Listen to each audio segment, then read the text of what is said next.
Hey, what's up YouTube? It's Real Techie here, this time with a video for you talking about smartphone insurance. AppleCare, Samsung Protection, Asurion, Squaretrade, and more. What's worth it, what's not worth it? Let's get started.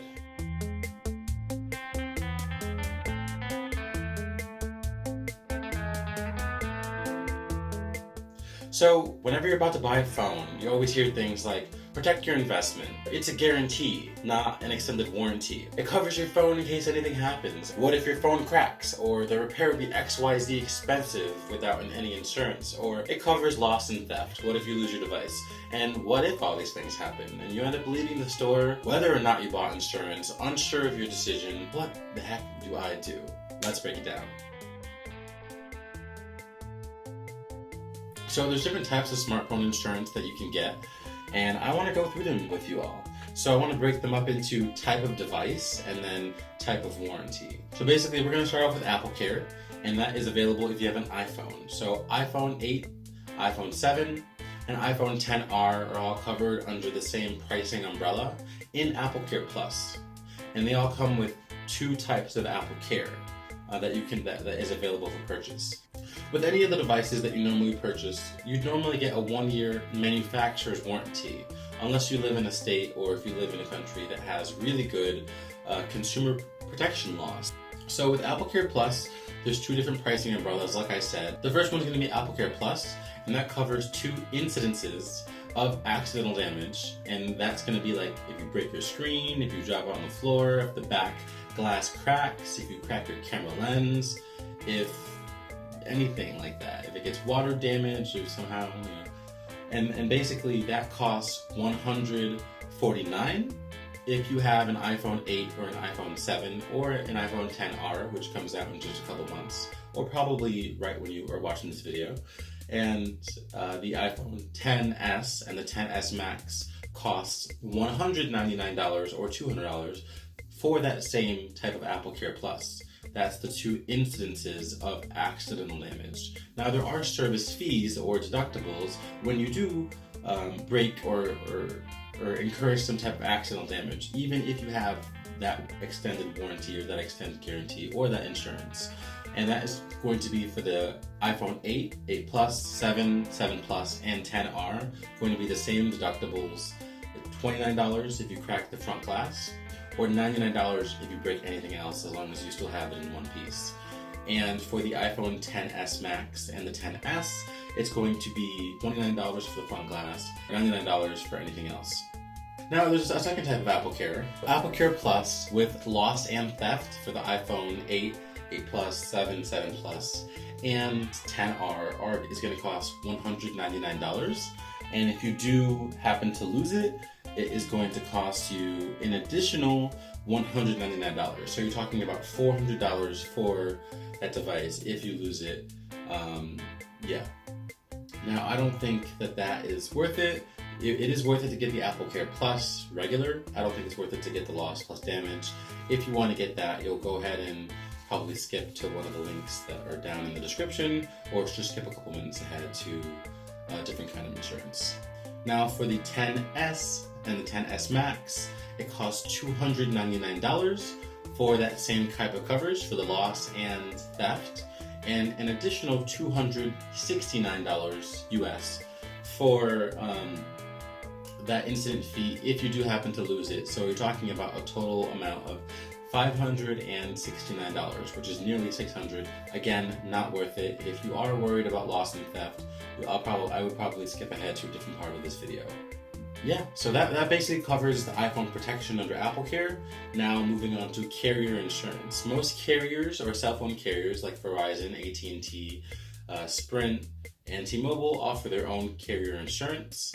The first 3 that I just mentioned, Verizon, AT&T, and Sprint, do offer their insurance through Asurion and have an $8.99 tier, which means that for $9 a month, it covers just loss and theft.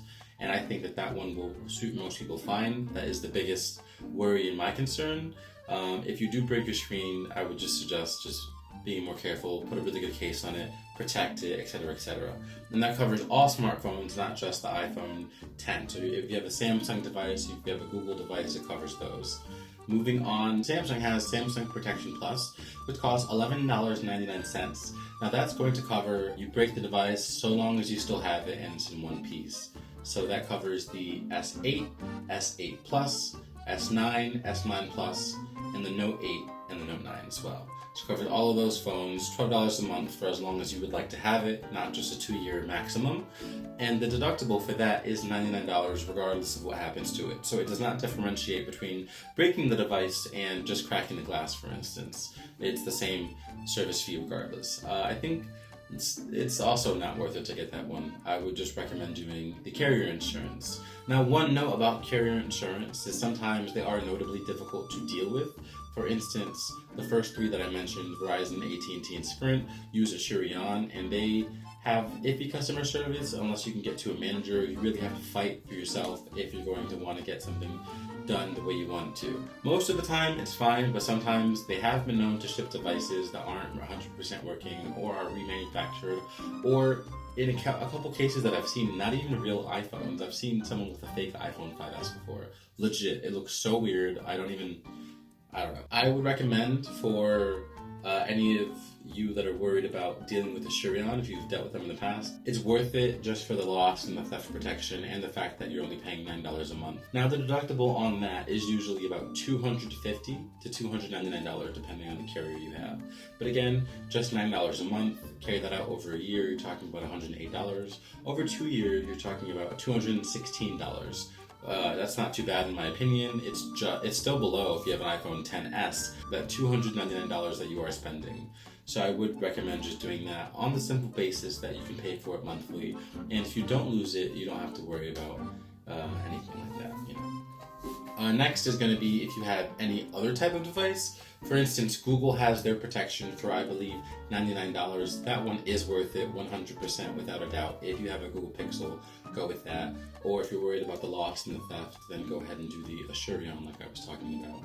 Now, above all of these, though, I think is a sort of hidden option most people don't know of. And that option is to go through Squaretrade.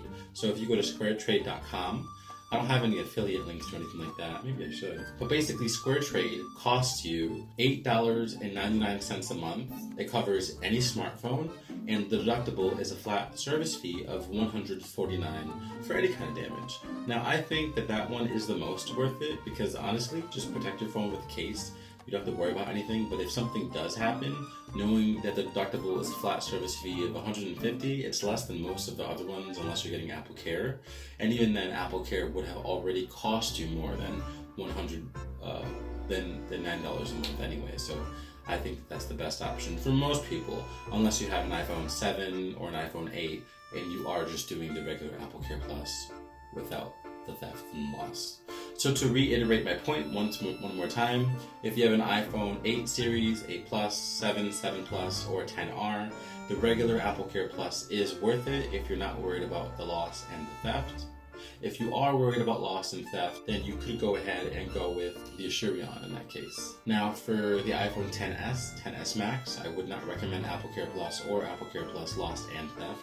I would recommend Asurion if you're worried about the loss and the theft, or would recommend the Squaretrade if you're not. Next, for Samsung devices, I would not recommend for any of the Samsung devices getting the Samsung Protection Plus. I would just opt for the Squaretrade for any of the Samsung devices, or if you're worried about the loss and the theft, I would do the Asurion.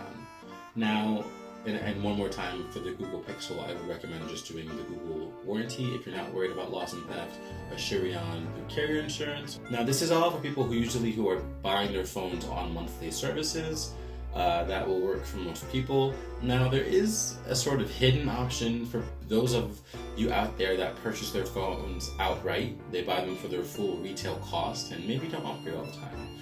Now, for those people, if you do happen to be, smart with your money and have a credit card, you could consider buying that device with a Discover, an Amex, or most Discovers, most Amexes, and some other types of credit cards that offer extended warranties. So what that basically means is they will add on usually an extra 1, sometimes even 2 years in addition to whatever warranty you have or whatever warranty you purchase, so long as that warranty is prepaid. So in the case of AppleCare Plus, you can actually add on 1 year. Say I bought an iPhone today. I would be covered for AppleCare for 2 years if I bought AppleCare. And then if I bought that with my Discover card, I would have an additional year, for a total of 3 years of protection. If I didn't buy the AppleCare, I would still have 2 years of protection just through my card. But that only works on prepaid insurances and does not work if you're paying monthly for insurance. So that is one thing to know.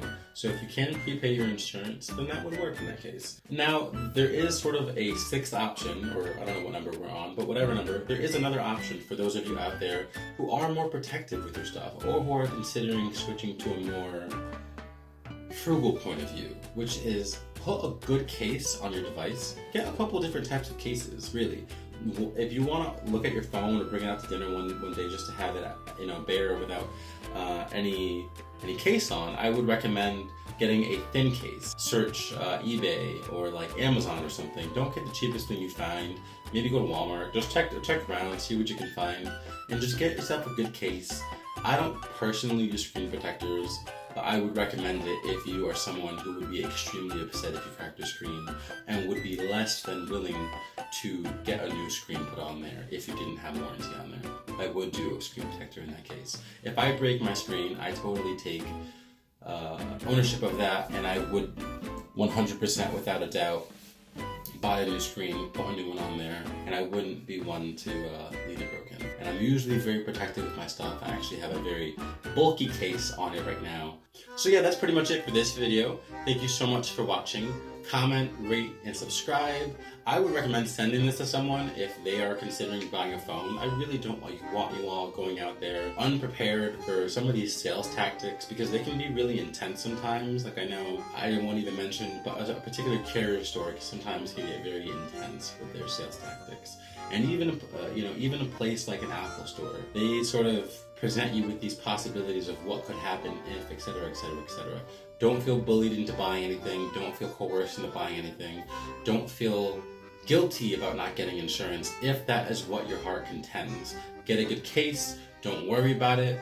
Or if you're someone who does feel more comfortable having insurance on your device, go ahead and go with the recommendations I previously mentioned. Well, anyways, like I said, that's it for this video. I'll see you on the next one. Bye for now.